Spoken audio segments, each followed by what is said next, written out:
Өмнөх хоёр бичлэгээрээ Books of Doom comic-ийн эхний хоёр хэсгийг та бүхэнд хүргэсэн билээ. Тэгвэл өнөөдрийн бичлэгээрээ 3 дугаар хэсэг буюу сүүлчийн хэсгийг ярихад бэлэн боллоо. Хямлаа нуруунд байрлах эртний хийдээс Ларын тазууг нисэн явсан доктор Doom төрсөн нутагтаа иргэн ирлээ. Түүнийг ирэхэд хааны цэргүүд хоригдлуудыг ажилуулж байв. Шоронгийн хоригдлууд хүнд хүчээр ажилд боочлогдож байлаа. Бүтэн 7 хоног судалгаа хийсний үр дүнд доктор Doom хэрхэн гарч ирэхээ сайн мэдэж байв. Тэрээр харгалзаж буй цэргүүдээр очих үед түүнийг хол байхыг шаардсан галлаж эхлэх ба мэдээж бууны сум түүнд нөлөөсөнгүй. Доктор Doom тэднийг юучгүй шатааж хүний гараар бүтсэн ямар ч зэвсэг түүнийг зогсоохгүйг хэлнэ. Энэ үед нэгэн хоригдол түүний нэрийг таних. Харин Doom Владимир хааны төсгөл ирсэн. Виктор Ван Doom өөрийн гараар төрсөн нутгаа эргүүлэн авахар ирснийг ард түмэнд түгээхийг хэлэн хоригдлуудыг суллан явуулав. Тэрээр шууд хааны ордонд очоод түүнийг хороож чадгал байлаа. Гэвч түүний төлөвлөгөө бол дарангуйл дор амьдарч буй бүх ард иргэдэд өөрийн нэр төрөө батлан харуулж өөрсдийнх нь аврагч Баатар гэж харагдахыг хүссэн юм. Мөн Владимир хаан түүний сүр хүчнээс дагжин чичирхийг ч бас хүсч байлаа. Харин Ларын Doom 2 ээжийнх нь сүрлийг авчирсан мөн тэр явдлаас хойш эзэнгүй хаягдсан тосгонд очиж үйл ажиллагаагаа явуулж эхлэв.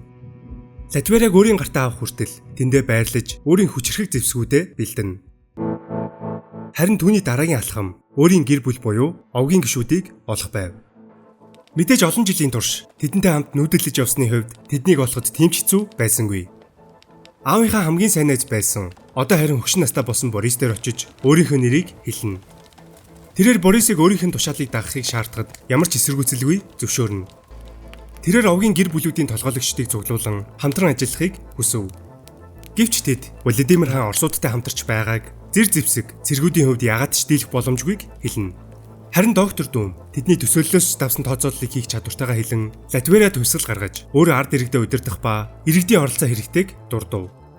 Тэдэнд хориглуудыг харгалзаж байсан цэргүүдийг хороож буй дүрс бүхий холограм проектор өгч ард иргэдэд өөрийнх нь талаар мэдээллийг тараахыг асууна.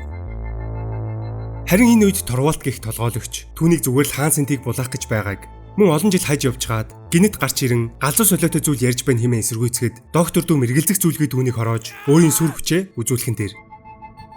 Хожим тэдэнтэй хамт байсан Густав Торвалтыг тэнд байсан бүх хүний бодож байсан зүйлийг хэлнэ. Харин Торвалт нь Doom-ийн аав ээжийн хөрмөн дээр хийл тоглож өгч байсан ч хороосныг нь дурдаж түүнийг өрөвдөн ярина. Энэ явдлаас хойш хэд хоног өнгөрч мэдээ тарах ажил амжилттай болж эзэнгүй тосгонд ард иргэдээс бүрдсэн нууц арим босч байлаа. Валери түүнийг харахын тулд зорин ирсэн ч доктор Doom-ийн зорилго түүнээс ч илүү том байсан тул Ларын нэг түүнийг авч гарахыг тушаана. Валери түүнийг ойлгохгүй байлаа. Доктор Doom-ийг олон жилийн өмнө үерхэж нөхөрлөж байсан жаахан хүүгээр нь л бодож байв. Бослого үргэлжилж дайн эхэллээ. Мэдээж доктор Doom-ийн хувьд нэгмүү айрам юу ч биш. Ард иргэдээс бүрдсэн айрам, дийлдэшгүй робот зэргүүд мөн мэдээж хүчрхэг доктор Doom. Тэднийг юу ч зогсоосонгүй. Хот тосгодыг нэг нэгээр нь эзлэж, ард иргэд ч эрх чөлөөнийхөө төлөө тэмцэн хөөрөлдөж байлаа. Харин хааны ордонд Doom өөрийн илчээ илгээн холограм төхөөрөмжийг явуулсан байв. Доктор Doom түнд бууж өгөн амьд үлдэх боломж олгосон ч мухаг хаан хэрхэн хүлээн зөвшөөрөхүлээ. Мэдээж үнийг доктор Doom аль хэдийн мэдэж байсан тул бүх зүйл төлөвлөгөөний дагуу явж байгааг хэлнэ. Доктор Doom иргэдийнхээ өмнө гарч маргааш бол тэд бүгдийн ялд байх болно хэмээн ард иргэдийг зоригжуулна. Маргааш нь ч болж Латвиараг чөлөөлөх сүүлчийн дайн эхэллээ. Цэргүүд доктор Doom-ийн өмнө хүчин мөхсдөж байлаа. Doom ч тэдэнд ямар ч өшөөл үзүүлэлгүй хүүс тэнтрэн. Харин тэдний сүүлчийн дайралт бол нийслэл хот руу довтлох байв. Нэгэн зэрэг амьд үлдсэн дайсны цэргүүдийг яахыг Doom-ээс асуухад хариуд нь хорихыг тушаана. Гэвч тэдгээр цэргүүд хаанда бус доктор Doom-ийн аримд нэгтгийг хүсч байсан бөгөөд Владимир хаан цэргүүдтэй хүртэл нэр хүндээ алдсан байв. Доктор Doom хааны цэргүүдээс байцаалт авч нэгэн шин төлөвлөгөө сэдэн олсон юм. Маргааш өглөө нийслэл хот руу дайрна. Харин амьд үлдсэн хааны цэргүүдээс нэгийг нь буцаан явуулж нийслэлийг хамгаалах цэргүүдэд мэдээ дуулах байв. Энэ үед Владимир хаан аргаа баран Ахмадтай ярилцаж тэдэнд Оросоос ирэх хангамж зогссонг мэдэж авна. Гэвч ордны хааныг 400 жилийн турш ямар ч хүнд авч чадаагүй хаан хэлэхэд тэдний нүр тулж буй хүч, зэр зэвсэг, хүний хэрээс сэтэрсэнг Ахмад сануулв. Харин арга мухардсан хаан хамгийн хурдан мордыг бас хүүхдүүдийг нь олж авч ирэхийг тушаана. Түүний хаанчлал бүтлгүйцэн ч үр өдмөн тасрах ёсгүйг хэлнэ. Тэрээр аль хэдийн зүгтгаар төлөвлөжээ. Нар мандаж Doom-ийн айрам, хааны айрамтай нийслэлийн гадна нүр тулхан тэр. Ахмад зэргүүддээ дарихыг тушаав. Гэвч нэгц зэрэг хариу үзүүлсэнгүй. Зүгээр л зогссоор байв. Хаан маш их гайхаж тэдэнд дахин тушаал өгөхийг шаардсан ч тушаал биелүүлэх нэгч зэрэг байсангүй. Ялагдлаа ухаарсан Владимир хаан өрөөнөөс гарч харин доктор Дүм ганцаар цэргүүдийн өдөөс алхана. Өнгөрсөн шөнө түүний явуулсан цэрэг үүргээ маш сайн биелүүлжээ. Хааны цэргүүд бүгдээрээ доктор Дүмийн талд орсон байв. Цэргүүд түүнд зам тавьж өгөн хот руу оруулна. Хотын иргэд ч эсэргүүцэл үзүүлсэнгүй. Дүм цэргүүдээс хааны байршлыг асуухад түүнийг сүм рүү явсан хэлэхэд шууд хааны явж буй сүм рүү нисэн одно. Доктор Дүм сүмийн цонхыг хаглан сүр дүүлэнтаагаар орж ирэв. Хаан өөрийгөө хамгаалах гэсэн ч Дүм шууд л түүнийг багалзуурдан авч ариун дагшин сүм дотор нь шүтэж бишрэх бурхныхын өмнө түүний амийг хороодог. Харамсалтай тэрхүү бурхт нь хааныг Шонзонгийн төмөр гарнаас хамгаалж чадсангүй. Тэрээр хааны цогцыг ширтэн ингээд болчихлоо. Харин одоо шинэ нэрэн үе эхлэх болно хэмээн хааны нөмөргийг зүүж Латвиагийн шинэ хаан төрөн гарав. Владимир хаантай хамт байсан цэргийн ахмадч түүнд зөвгдөн Вондум хаан манддгаа хэмээн түүний арим өөрийнх нь бүрэн мэдлэлд орсныг хэлхэн тэр. Энэхүү өвсгөлийн дараа бүх зүйл маш хурдан өрнөж, Владимир хааны ордон роботууд сөнөөж, Виктор Вондумын ээжийнх нь сүрүүлсэн тосгон улсын шинэ нийслэл болсон юм. Тэрээр өөрийн гэсэн шинэ ордонг босгож, ард иргэдийн өмнө өөрийгөө Латвиагийн шинэ хаанаар тунхагладаг. Виктор ард иргэдэд хандан инх тайван, хөгжил цэцэглэлээр дүүрэн шинэ нэрэн үеийг эхлүүлцгээе хэмээн хэлдэг. Инх тайван түүний улсад ирж болно. Ялалтч бас. Гэвч тайтгарлыг олно гэдэг амаргүй. Тэрээр өөрийн хамгийн том дайсан ээжийнхэн чөтгөртөө уулзах зан үйлээ эхлүүлж олон жил үргэлжлүүлсэн юм. Тэрхүү зан үйлээ үлдэх үед чөтгөр тогооноос гарч ирэн түүнийг өөрчлөгцөн мөн түүний хамгаалтын шившлэг удахгүйг сануулна. Харин Дүм түүнээс ээжийг нь судлахыг шаардгаад бүхэл чөтгөрийн ёсоор түүнтэй хэлцээр хийхийг хүсв.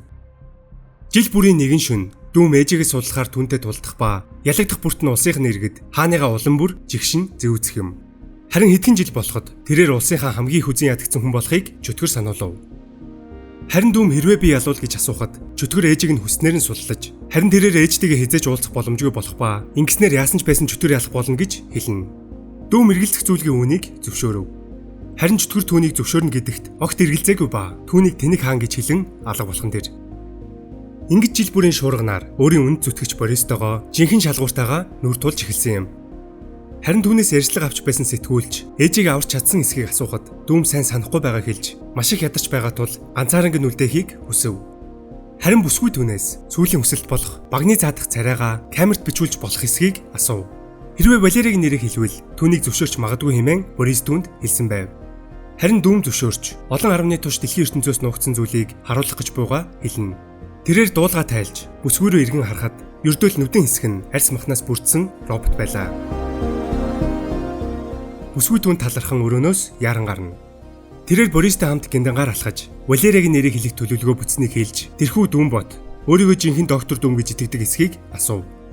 Эзэнтнийг завгүй ихээр тэрхүү Дүм бот олон жил усыг үдирсэн бөгөөд Виктор Вондум өөрийн дурсамжаа өөрийн үгээр тэрхүү роботод суулган програмчилсан байлаа. Тэрхүү робот хэтэрхий хүн шиг болж хөгжин бүр эзэнтний төсөөллийг ч давж чадсан ба яг л түн шиг нэгэн болсон гэдгийг Борис хэлв. Бүсгүй Борис талархаж гянданд хоригдож буй хоригдлуудын үг тэрхүү Дүм ботын дурсамж энэ амьдралд олдох ганц боломж байсан гэдгийг хэлнэ. Харин Борис тэгэлгүй яах вэ? Хэрэг үүнийг чи бусдад хэлж болох байсан бол гэж хэлэн бүсгүйг ордны гянданд хорьсон юм. Борис түүнээс уучлалт хүсч тэдний тохиролцоо түүнийг гянданд оруулж эзэнтний нууцыг хуваалцах байсан ч бусад хэд ихийг мэд хүмүүсийн адил энэхүү харанхуй газар орж ирсэн бол хизээч гарч чадахгүй хэлэн бүсгүйг орхин одно. Доктор Дүмийн орижин түүх уншигч бидэнд ил болсон ч Марлийн ертөнцид тэрхүү ордны гяндангаас цааш хизээч гараагүй лээ. Энэхүү түүх нь Виктор Вондумын өөрийн өнцгөөс өөрийн үгээр тайлбарлаж буй учраас 100% үнэн гэж итгэхэд хэцүү. Хитрхийн нэг талыг барьсан түүхч байж болно. Гэвч үнэнтэй хамгийн ойр түүх нь энэ үлээ. Энэхүү гайхалтай түүхийг энэ хүртэл үзэн та бүхэнд баярлалаа. Маш олон талаараа сонирхолтой энэхүү гайхалтай дүрийг бид тун удахгүй кино дэлгэцээр харах юм. Мөн Marvel Cinematic Universe-ийн Роберт Дауни Jr.-ийн бүтээж буй Доктор Дүмийг Infamous Iron Man комикоос санаа авсан гэдгийг зарласан. Магадгүй Books of Doom-ийн бичлэг маань үзэлттэй байвал тэрхүү комикоор бичлэг хийж магадгүй юм. Мөн 3 хэсэг бичлэгийг нийлүүлэн бүтэн хөлбөр болгож удахгүй оруулах учраас дахин нэг сонсох бол тэрхүү бичлэгийг үзээрэй. Дараагийн бичлэгээр уулзцаая.